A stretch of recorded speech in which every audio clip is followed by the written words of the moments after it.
there's two people who are running their team, which is, the team to discredit me.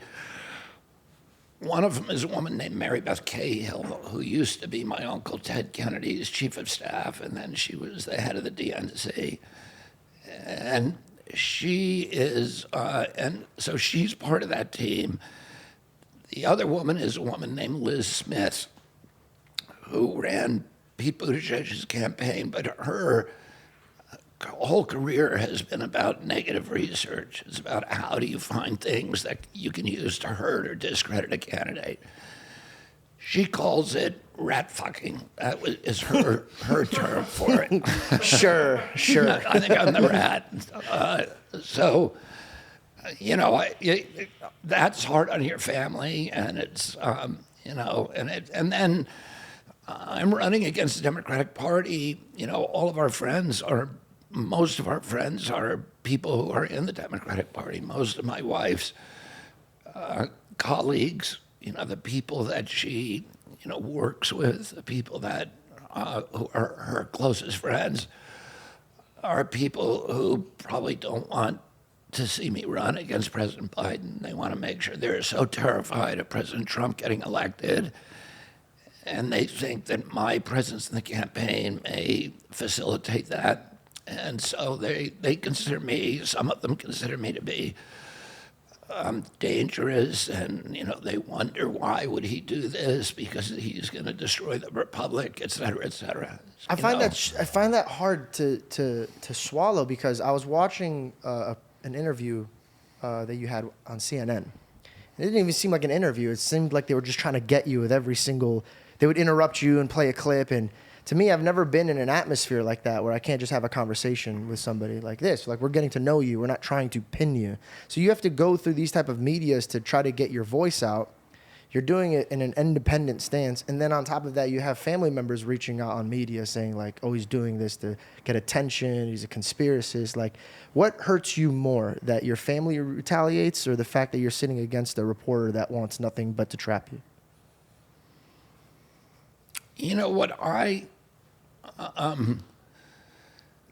The way that I look at this is in a way that it really doesn't hurt me. I think, everybody that I've admired in my life, all the historic figures that I've admired, whether it's Alexander the Great or Alexander von Humboldt, the explorer, or St. Francis of Assisi or St. Augustine, or people, Alexander Hamilton, or anybody, Abraham Lincoln. The people that I most admire in my life are people who achieved something, and all of them had to walk through a kind of valley of death, where their friends turned against them, where their family turned against them, where people lost faith in them, where they were So you really believe what you're standing on? Yeah, Winston Churchill has a really interesting biography, because he spent 20 years in the wilderness, just despised. He was blamed for a big mistake in World War II, for a terrible battle that cost 250,000 British lives, called Gallipoli. And he was wrongfully blamed for that. And so even walking down the street, people would walk up to him who had lost kids in that battle. The soldiers who fought in that battle, who were told to blame him, did that. And he spent 20 years the most hated man in Britain. And then he reemerged later as kind of the guy who saved Great Britain and Western civilization. So, I take inspiration from people like that, that if it was easy to do, it wouldn't be really worth doing. And not only are you doing it, you're doing it with class. And when they bring that up, you could easily just, say like, oh, my family's crazy, or look at this, or look at that. And you could retaliate to try to like discredit them or destroy them. But the first thing that came out of your mouth was you came from an understanding standpoint. I get it. They would love for Biden to win because 5 of my family members work for him. And I find that to be something that I want in a leader. I want somebody who could understand the enemy or understand the adversary, not one that wants to run into war one that wants to understand the frustration and stop it from getting to it a level of exploding. There's a story in the Bhagavad Gita, which is part of the sort of the Bible for the Hindu religion, and it's a story. It's kind of the central story is about a civil war between between the great families in India.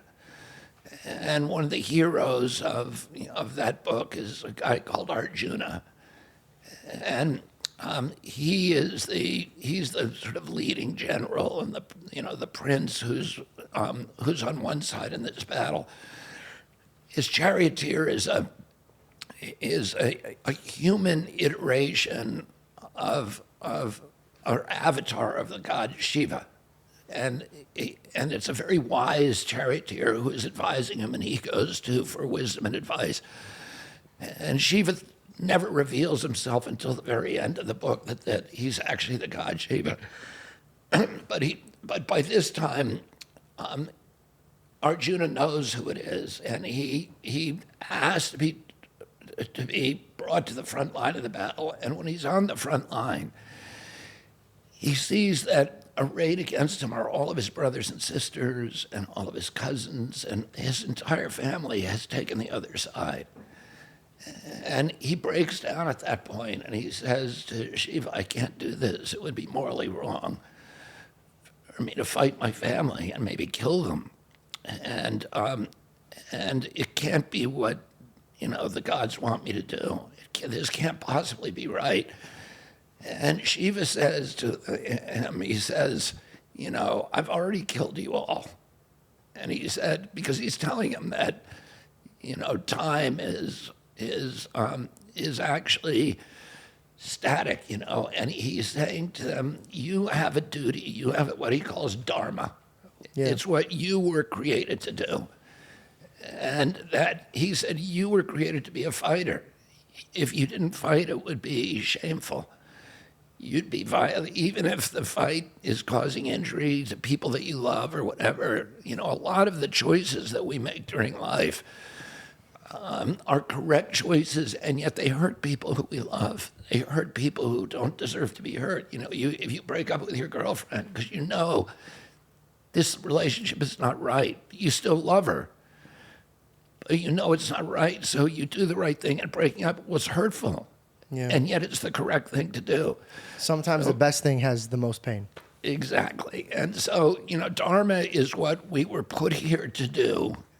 And that, we can't be constantly accounting for all the causes of what we do. We have to focus on what we were meant to do. And I feel like, in some ways I take wisdom from that story. Because I believe that what I'm doing with this campaign is important. This effort, somebody needs the effort to bring Americans together again. They need to. It's divided, and a house that's divided can't stand.